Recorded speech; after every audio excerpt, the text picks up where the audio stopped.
এবার নারদ মুনি সেই নিকুঞ্জ কাননে এসে দাঁড়িয়েছেন, বীণা বাজাচ্ছে রাধা নামে, আকাশ বাতাস মুখরিত করে জয় রাধে বলে ওই নারদ মুনির বীণা যখন বেজেছে মা, তখন সখীগণ চিন্তা করছে ঠিক আমাদের শ্যাম ফিরে এসেছে। কারণ এই বৃন্দাবনের শ্যাম ছাড়া তো রাধা নামে আর কেউ বাঁশি বাজায় না, তাহলে ঠিক আমাদের শ্যাম ফিরে এসেছে। শোনা মাত্রই রাধারানীরও চেতনা ফিরে পেল। রাধারানী বলে ওরে ও ললিতা, ওরে ও বিশাখা, বলি কোথায় আমার শ্যাম? তোরা আমায় বলে দে ললিতা, আমার শ্যাম কোথায়? ললিতা বলছে রায় তুই একটু দাঁড়া, আমরা কুঞ্জের দ্বারে গিয়ে একবার দেখে আসি। তাই সখীগণ কি করেছে, কুঞ্জের দ্বারে গেলেন। ওমা কুঞ্জের দ্বারে গিয়ে কি দেখছে না, কুঞ্জ দ্বারে দাঁড়িয়ে আছে কে? গোবিন্দ নয়, নারদ মুনি। নারদ মুনি সে বৃন্দাবনে রাধা নামে বীণা বাজাচ্ছে। এবার নারদ মুনি যখন সেই কুঞ্জের দ্বারে দাঁড়িয়ে আছে, সখীগণ করজোড়ে বলছে হে মুনিবর, আমাদের প্রাণ গোবিন্দের কুশল বলুন, কেমন আছে আমাদের শ্যামধন? এই বৃন্দাবনের কথা বুঝি ভুলেই গেছে, তাই না মুনিবর?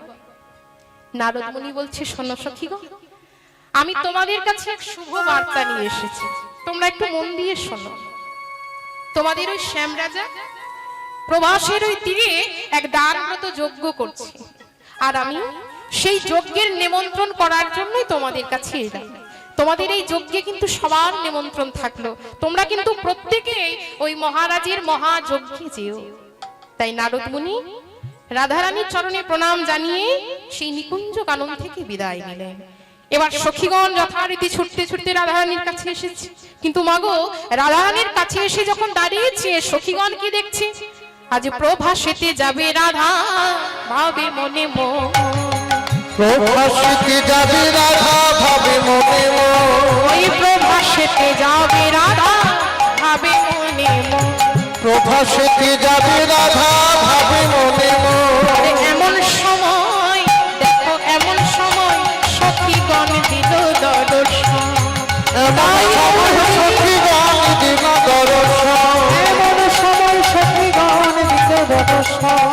আজ তাহা দেখি রাধারানী বলে সখীগণে, তাহা দেখি রাধারানী বলে সখীগণে, তাহা দেখি রাধারানী ওরে ললিতা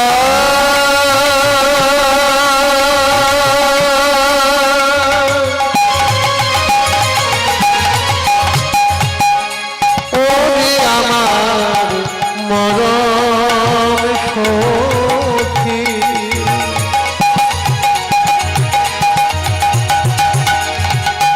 সখী রে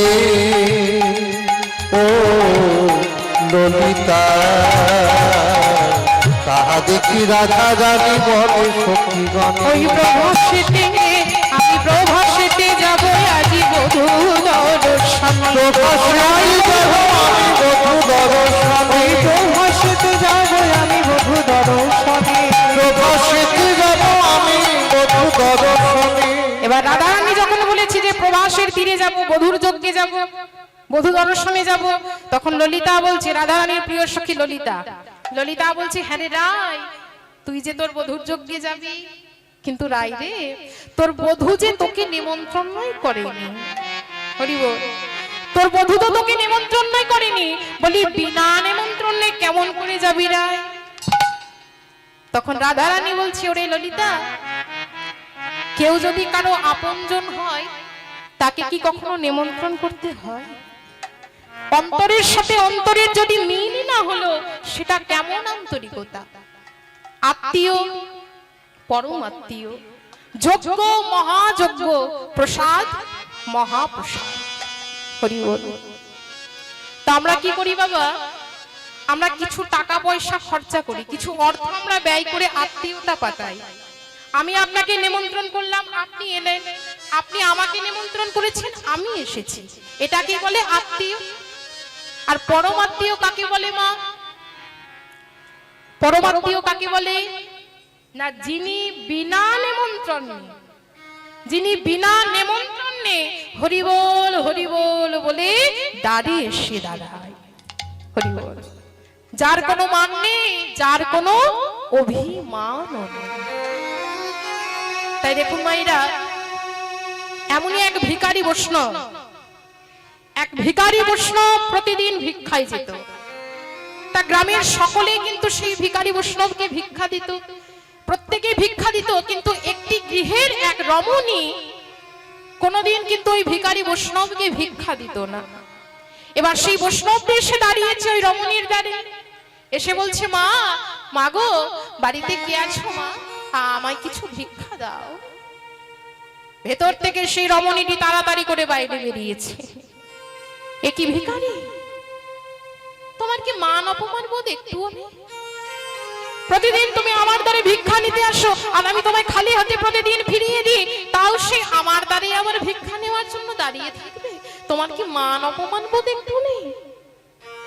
দাঁড়াও ভিখারি, আমি তো তোমায় কোনোদিন ভিক্ষা দিই না, আমি তো প্রতিদিন তোমায় খালি হাতে ফিরিয়ে দিই, তা আজ কিন্তু তোমায় আর খালি হাতে ফেরাবো না, আজ আমি নিজের হাতে তোমায় ভিক্ষা দেব।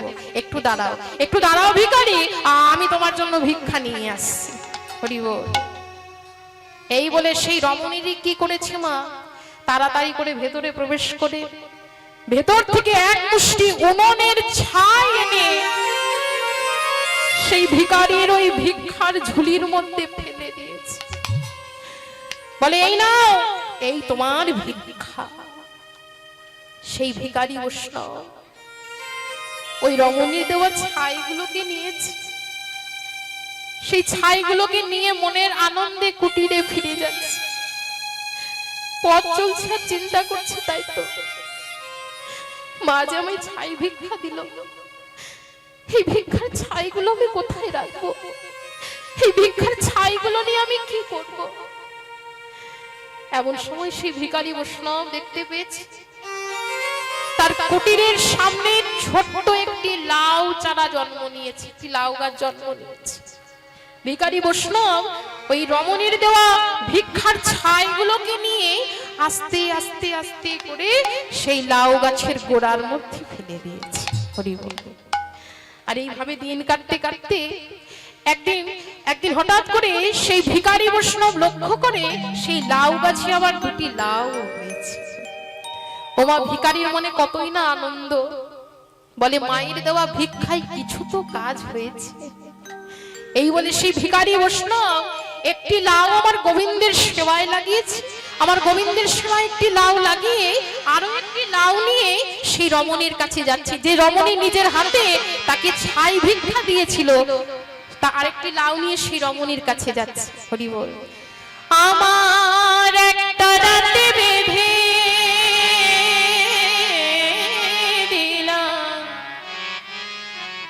দোতারার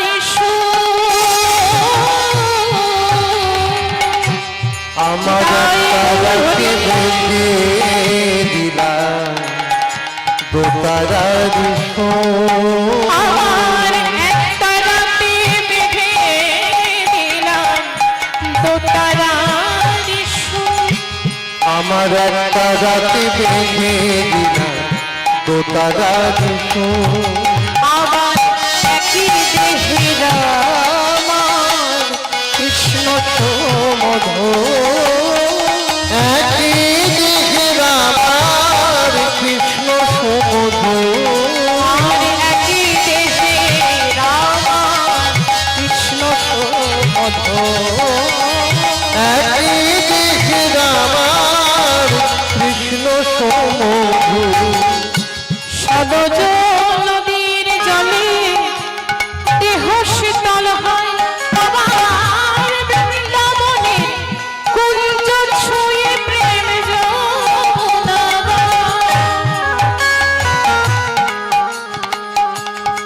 ওরে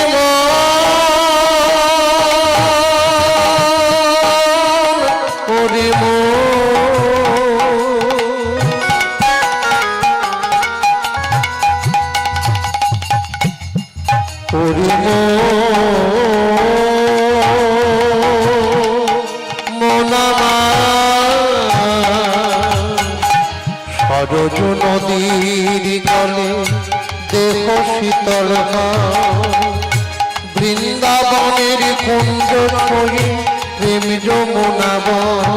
আমার সাধের বিনয় বেঁধে দিলাম, সাধের বিনয় বেঁধে আমার দিলাম, সাধের বিনয় বেঁধে দিলাম, সাধের বিনয় বেঁধে দিলাম। আজ হরি নামের সুর একই দেহে রাম আর কৃষ্ণ মধুর। একটা রাতে বেঁধে দিলাম দোতারার সুর, একটা রাতে বেঁধে দিলাম, একটা রাতে বেঁধে দিলাম দোতারার সুর। তাই হরিবল হরিবল বলে সেই ভিখারি বৈষ্ণব এসে দাঁড়িয়েছে সেই রমণীর দ্বারে। এবার সেই রমণীর দ্বারে এসে ডাক দিচ্ছে, বলে মা, মাগো, ও মা, বাড়িতে আছো? একটু বাইরে বেরিয়ে আসবে বা। সেই রমণীটি তাড়াতাড়ি করে বাইরে বেরিয়েছে, এসে বলছে, এ কি ভিখারি, তুমি আবার এসেছো? তোমার কি মান অপমান বোধের কেউ নেই? সেদিন নিজের হাতে তোমায় ছাই ভিক্ষা দিলাম, আবার আমার দ্বারে তুমি ভিক্ষা নিতে এসেছো? ছি ছি ছি ছি ছি। বলি, সত্যিই তোমার মান অপমান বোধ নেই? সেই ভিখারি বৈষ্ণবটি করজোড়ে বলছে, মা, মাগো, আজ যে আমি তোমার কাছে কিছু নিতে আসিনি মা। সেদিন তুমি আমাকে নিজের হাতে ছাই ভিক্ষা দিয়েছিলে, জানো মা? সেই ভিক্ষার ছাইগুলো নিয়ে আমি একটি লাউ গাছের গোড়ার মধ্যে ফেলে দিয়েছিলাম। আর একদিন লক্ষ্য করে দেখি সেই লাউ গাছে দুটি লাউ হয়েছে। মাগো, একটি লাউ আমার গোবিন্দের সেবায় আমি লাগিয়েছি, আমার গোবিন্দের সেবায় লাগিয়ে আরো একটা আমি তোমার জন্য নিয়ে এসেছি। নাও মা, এই লাউ তুমি গ্রহণ করো মা। ভিখারি বৈষ্ণবের কথা শুনে চৈতন্যের দরজা তখন খুলে গেল। হে, আমি কি ভুল করেছি? হরিবল হরিবল বলে আমার দ্বারে এসে দাঁড়াতো। ভিক্ষা তো তারে আমি কোনোদিন দিই নাই, ভিক্ষার বদলে দিয়েছি ছাই। আর সেই ভিখারি বৈষ্ণব কিনা নিজের হাতে আমায় ফল দান করতে এসেছে। ওগো অনেক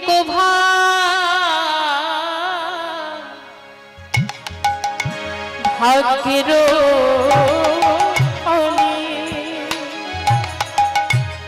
ওগো বৈষ্ণব আসিয়া মিলে নিতাই গৌর হরিবল হরি। ওগো অনেক ভাগ্যের ফলে বৈষ্ণব আসিয়া মেলে। ওগো অনেক ভাগ্যের ফলে দেখো বৈষ্ণব আসিয়া মিলে। ওগো অনেক ভাগ্যের ফলে বৈষ্ণব আসিয়া মেলে। ও তার গৃহেতে হয় বৈষ্ণব সেবা, তার গৃহেতে হয় দেখো বৈষ্ণব সেবা। ও তার গৃহেতে হয় বৈষ্ণব ও তার গৃহেতে হয় বৈষ্ণব সেবা। তাই বৈষ্ণব সেবার করো আয়োজন, তাই বৈষ্ণব সেবার করো বৈষ্ণব সেবার করো আয়োজন। ওগো বৈষ্ণব সেবার করো দিয়ে ভক্তি আর শুদ্ধ মন বৈষ্ণব সেবা করো আয়োজন। দিয়ে ভক্তি শুদ্ধ বৈষ্ণব সেবা করো দিয়ে ভক্তি শুদ্ধ মন বৈষ্ণব সেবার করো আয়োজন। ও তার গৃহেতে হয় বৈষ্ণব সেবা। তাই রাধারানী বলে, সখী রে, অন্তরের সাথে অন্তরের মিল না হলে তাকে আন্তরিকতা বলে না রে। আত্মার সাথে আত্মার মিল না হলে তাকে আত্মীয়তা বলে না। তাই আমার বধূ যে আমায় কতখানি ভালোবাসে, কি করে তোদের বোঝাইব। রাধারানী বলছি, ওরে ললিতা, ওরে বিশাখা, আমার বধূর যজ্ঞে আমি যদি না যাই, বধূর যজ্ঞই যে পূর্ণ হবে না। বধূ যে আমায় ছাড়া যজ্ঞ পূর্ণ করতে পারবেই না। দে দে ললিতা দে, আর তোরা বসে থাকিস না, এবার আমায় মনের মতো করে তোরা সাজিয়ে দে। তাই সকল সখীগণ মিলে আমার রাধারানীকে সাজিয়ে দিচ্ছে। রাধারানী প্রবাসের তীরে যাবে সেই বধূর যজ্ঞ সম্পন্ন করতে। তাই মনের মতো করে সখীগণ মিলে আমার রাধারানীকে সাজাচ্ছে। কেমন ভাবে? আজ প্রভাসেতে যাবে আজি, দেখো রাধা ঠাকুরা। প্রভাসেতে যাবে আজি রাধা ঠাকুরানী, দেখো প্রভাসেতে যাবে আজি রাধা ঠাকুরানী।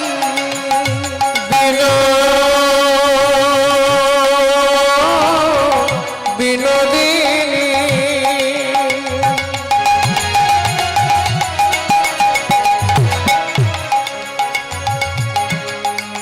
যাবে ধনী প্রভা তীরে,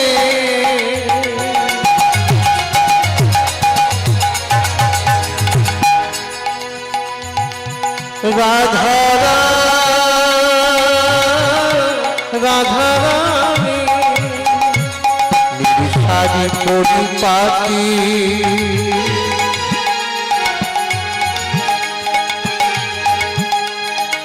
নিবিসারি পরিপাটি কোটিতে আটিল। আর ভুবন ভুবন মোহিনী বেশে নাইকে সাজানো কি বাসবা হয়েছে। তাই গৌর হরিব নিবিসারি পরিপাটি চলে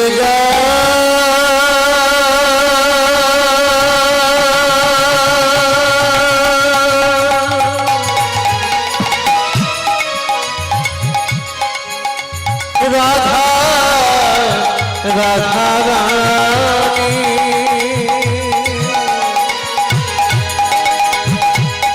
সখীগণে সঙ্গে মনি, নিবিসারি পরিপাটি কোটিতে আটিল। আর ভুবন ভুবন মোহিনী বেশে রাইতে সাজালো কি সভা হইতে। ওই না প্রভাসেতে যাবে আজি রাধা ঠাকুরানী, প্রভাসেতে যাবে আজি রাধা ঠাকুরানী, প্রভাসেতে যাবে আজি রাধা ঠাকুরানী। শ্রীমতী রাধারানীকে সখীগণ মনের মতো করে সাজিয়ে দিয়েছে। এবার ললিতা বিশাখা অষ্ট সখী মিলে যখন রাধারানীকে সাজিয়ে দিয়েছে, রাধারানী আমার সখীগণকে সাথে নিয়ে প্রভাসের তীরে যাবে বলে যেই না দ্বার হতে বের হয়েছে, অমনি পথ আটকে দাঁড়িয়েছে কে না রাধারানীর ননদী কুটিলা। ননদী কুটিলা পথ আটকে দাঁড়িয়েছে। কুটিলা বলছে, এমন করে সাজসজ্জা করে কোথায় চলেছিস? রাধারানী বলছে, ননদী আজ আমি আমার প্রাণবধূর যজ্ঞে যাব। আমার প্রাণবধূ প্রবাসের তীরে এক দানব্রত যজ্ঞ করবে, আর আমি যাব সেই যজ্ঞ পূর্ণ করতে। রাধারানী যখন কুটিলা নিয়ে কথা বলেছে, কুটিলা তাড়াতাড়ি করে দাদা আয়ান ঘোষকে ডাক দিয়েছে। কুটিলা বলছে, দাদা ও দাদা, একবার এসে দেখে যাও তোমার বউয়ের কাণ্ড। বলি, তোমার বউ এই কুলের মুখে কালি দিয়ে চলেছে কালার যজ্ঞে যোগ দিতে। এবার কুটিলার মুখে এই কথা শুনে আয়ান তখন ক্রোধে কম্পবান। আয়ান ঘোষ কি করেছে, তাড়াতাড়ি করে মায়ের কাছ থেকে অশ্বি নিয়ে, মায়ের হাতে অশ্বি নিয়ে হয়ে ক্রোধমন আয়ান তখন চলে মারিতে শ্রীমতী। হয়ে ক্রোধমন আয়ান তখন চলে মারিতে শ্রীমতী। হয়ে ক্রোধমন আয়ান তখন চলে মারিতে শ্রীমতী। হয়ে চলে মারিতে শ্রীমতী আয়ানে দেখিয়া শ্রীমতী আসিয়া আয়ানে দেখিয়া শ্রীমতী আসিয়া আয়ানে দেখিয়া শ্রীমতী আসিয়া আয়ানে দেখিয়া শ্রীমতী আসিয়া আজ ধরে অপূর্ব মূরতি হয়েছে প্রমাণ আয়ান তখন চলে মারিতে শ্রীমতী ওই কালী মূর্তি ধরে তখন রাই দাঁড়াইল চরণ ধরিয়া কাঁদিতে লাগিল আয়ান রাধারানী এই ভয়ঙ্কর মূর্তি দর্শন করে চরণ তলে বসে কাঁদতে লাগলো মনে মনে চিন্তা করে হে রাধারানী আজ আমায় জানতে হবে আয়ান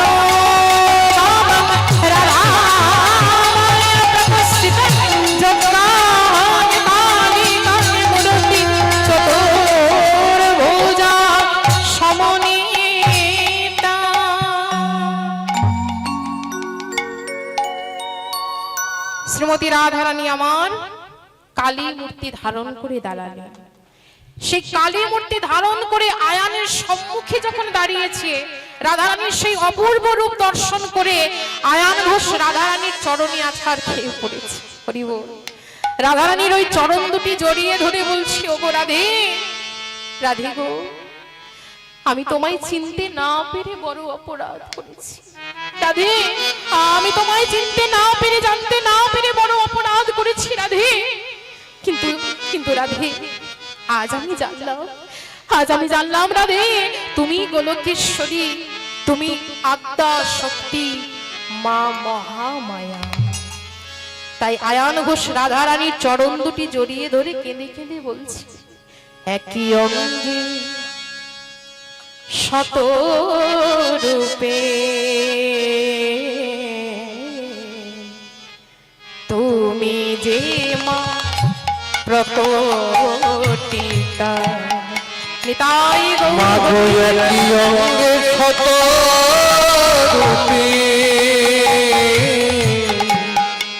তুমি যে মা প্রকটিতা মাগো একই অঙ্গে শত রূপে তুমি যে মা প্রকটিতা মাগো একই অঙ্গে শত রূপে তুমি যে মা প্রকটিতা তুমি অন্নপূর্ণা শ্মশানেতে শ্যামা কৈলাসেতে উমা বৈকুণ্ঠেতে রমা তুমি অন্নপূর্ণা শ্মশানেতে শ্যামা কৈলাসেতে রমা বৈকুণ্ঠেতে রমা তুমি অন্নপূর্ণা শ্মশানেতে শ্যামা ওগো মা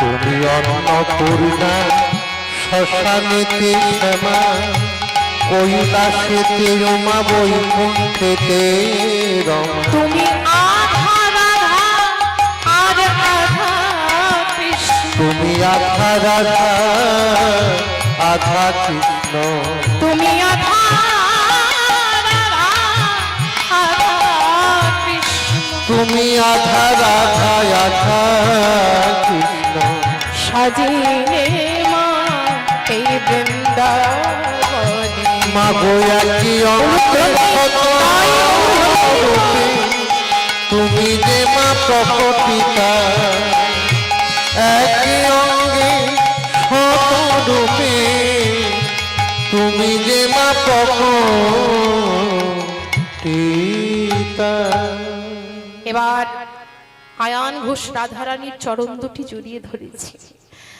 রাধারানী যখন কালী মূর্তি ধারণ করে দাঁড়িয়েছে, ওই রাধারানীর চরণ দুটি জড়িয়ে ধরে বলছে, রাধে গো, আমি তোমায় চিনতে না পেরে বড় অপরাধ করেছি। রাধে, আজ আমি তোমায় আর বাধা দেব না। তুমি তোমার বধূর যজ্ঞে যাও রাধে, কিন্তু যাওয়ার আগে তোমার কাছে আমার একটা মিনতি। ওগো রাধে, তুমি তোমার ওই বধূকে বলো, আমি যেন তার শ্রীচরণে একটু ঠাঁই পাই। রাধে, নিতাই গৌর হরি বল। রাধারানী বলছে, বেশ আয়ান, আমি তোমায় কথা দিলাম, গোবিন্দের শ্রীচরণে তুমি ঠাঁই পাবে। যাও, এবার তুমি নিজ স্থানে ফিরে যাও। তাই আয়ান ঘোষ নিজ স্থানে ফিরে গেল। আর রাধারানী আমার আজ সখীগণকে সাথে নিয়ে চলেছে গোবিন্দের ওই বধূর যজ্ঞ পূর্ণ করতে। রাধারানী চলেছে প্রভাসের তীরে। তাই সখীগণকে সাথে নিয়ে রাধারানী আমার পথ চলছে। এদিকে মা যশোদা কি করেছে, ক্ষীর সর নবনীর পাত্র ভালো করে সাজিয়ে নিয়ে মা যশোদা চলেছে গোপালের বদনে সেই ক্ষীর সর নবনী দেবে বলে। তাই পথ চলছে। পথ চলতে চলতে প্রায় সন্ধ্যা নেমে এলো। ওমা, অন্ধকারে আর পথ দেখা যায় না। এই বলে সকলে মিলে তখন শুরু করলো শ্রীকৃষ্ণের ভজনা। সেই কৃষ্ণ নাম গাইতে গাইতে আজ মা যশোদা নন্দ মহারাজ চলেছে সেই প্রভাসের তীরে। হরি বল। কৃষ্ণ মুরারি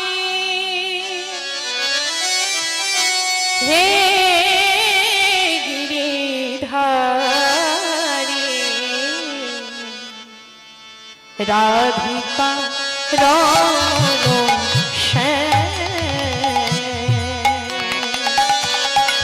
কৃষ্ণ মুরারি গিরিধারি, রাধিকা রমণ কৃষ্ণ মুরারি হে গিরিধারি, রাধিকা রমণ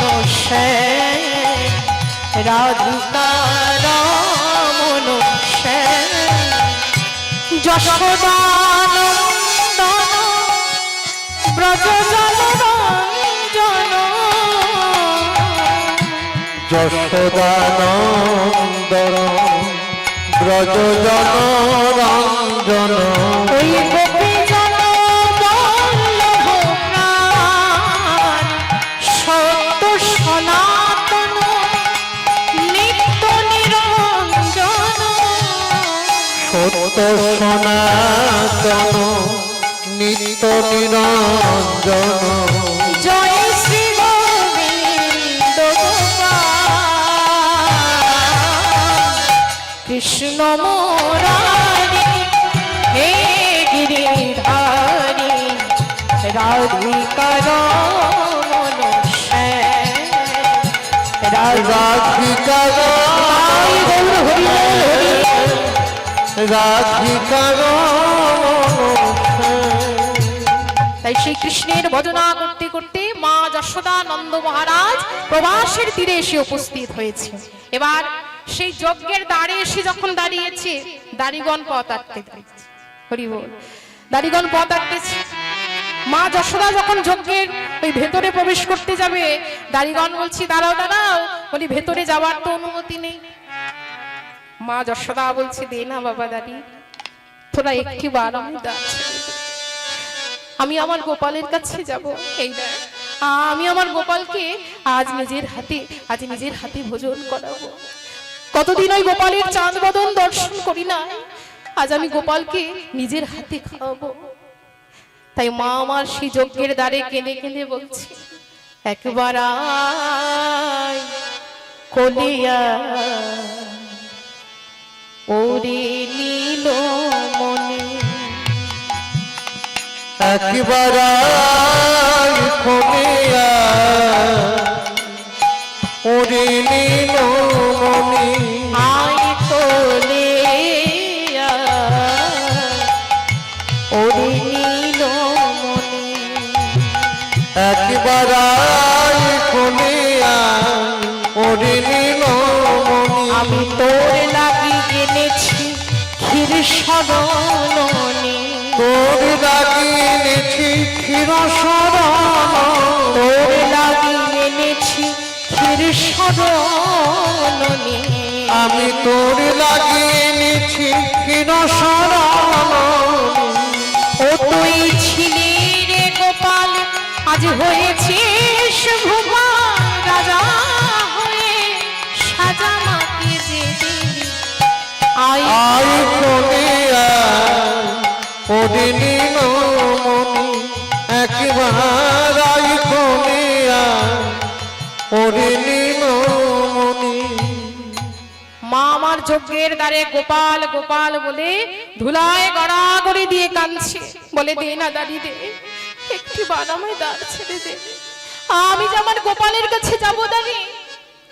দাঁড়িগণ বলছি কে গো তুমি? এই যে বারবার গোপাল গোপাল বলে ডাকছো, কি তোমার পরিচয়?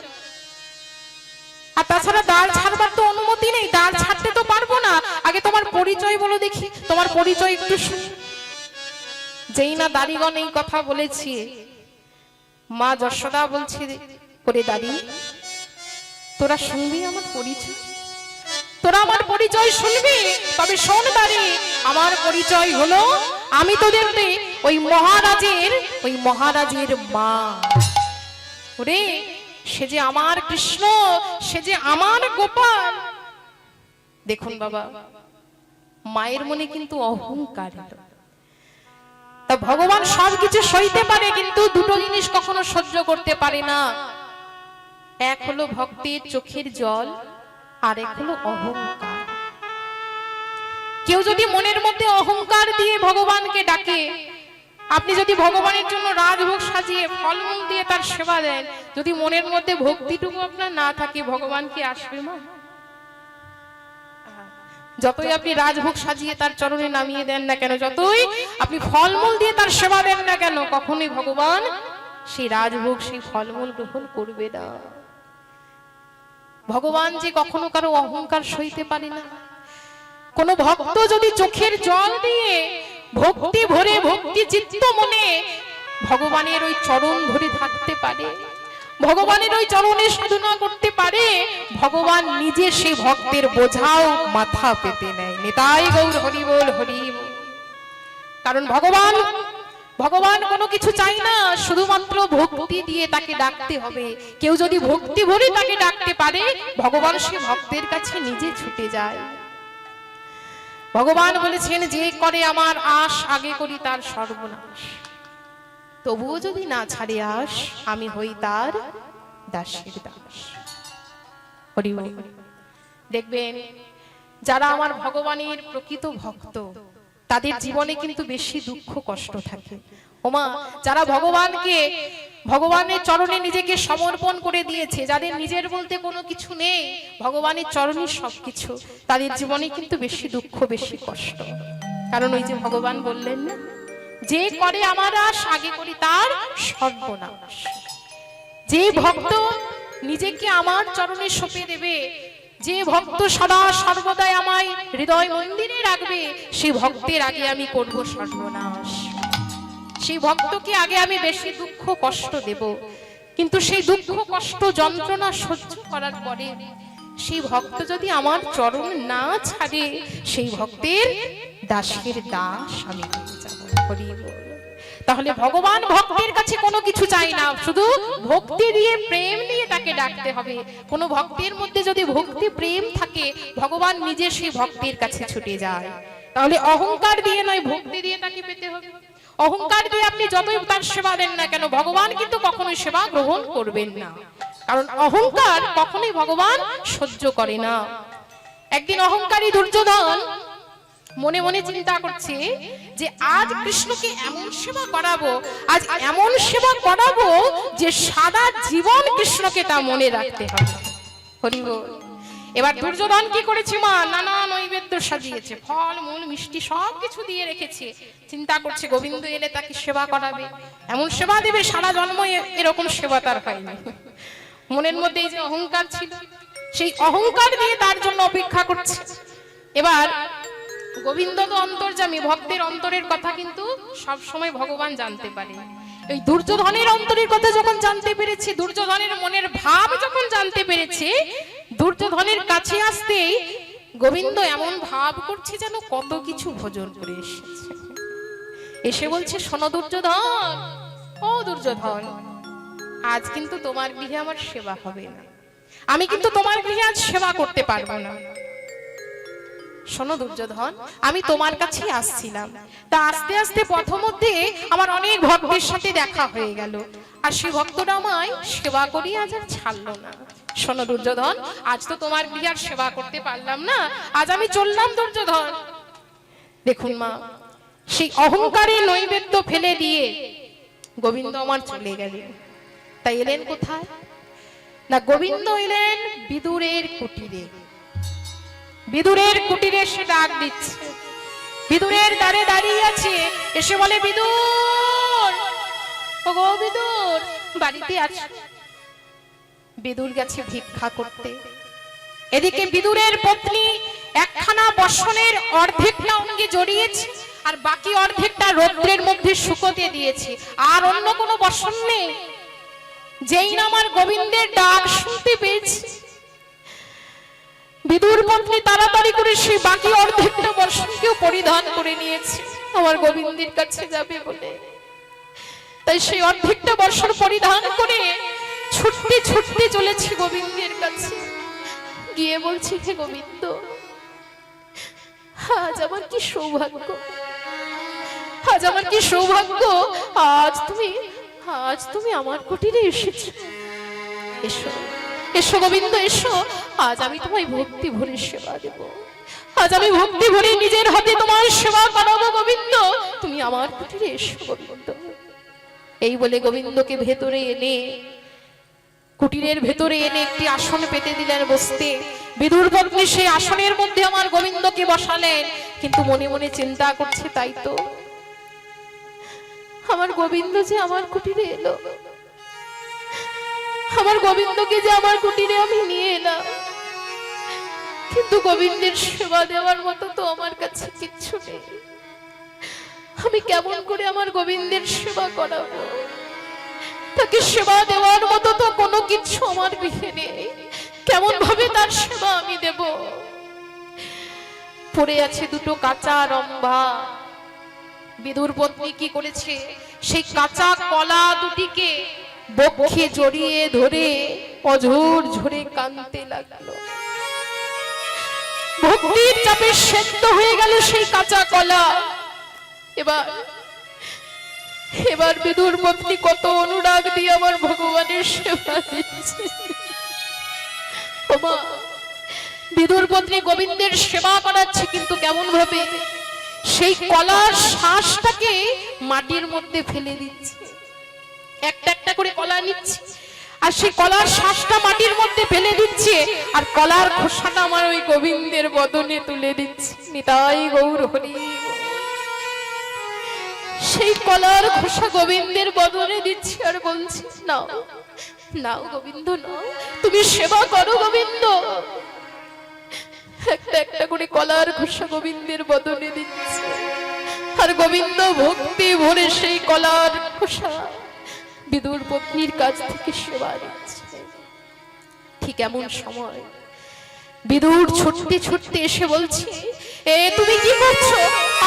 আমার গোবিন্দের বদনে তুমি আজ কলার খোসা তুলে দিচ্ছ, এ তুমি কি করছো? তখন গোবিন্দ বিদুরকে ডেকে বলছে, বিদুরকে বাধা দিয়ে বলছে, বিদুর, ওগো বিদুর, এ যে অনুরাগে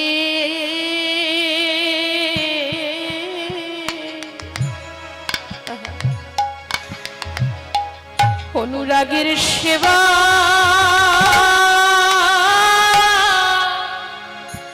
বিদুর,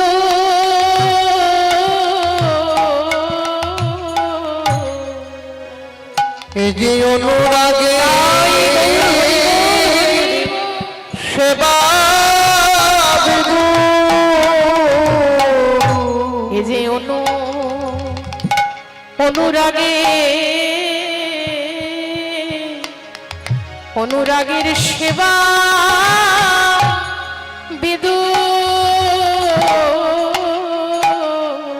এ যে অনুরাগে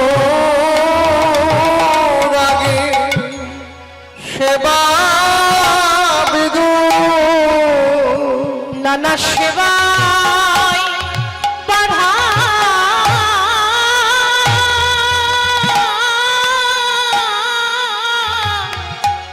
সেবায় বাধা দিও না গো। এ যে অনুরাগে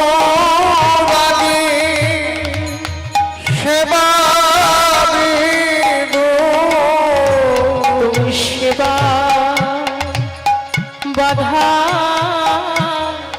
দিও না গো। নানা সেবা বাধা দিও না গো।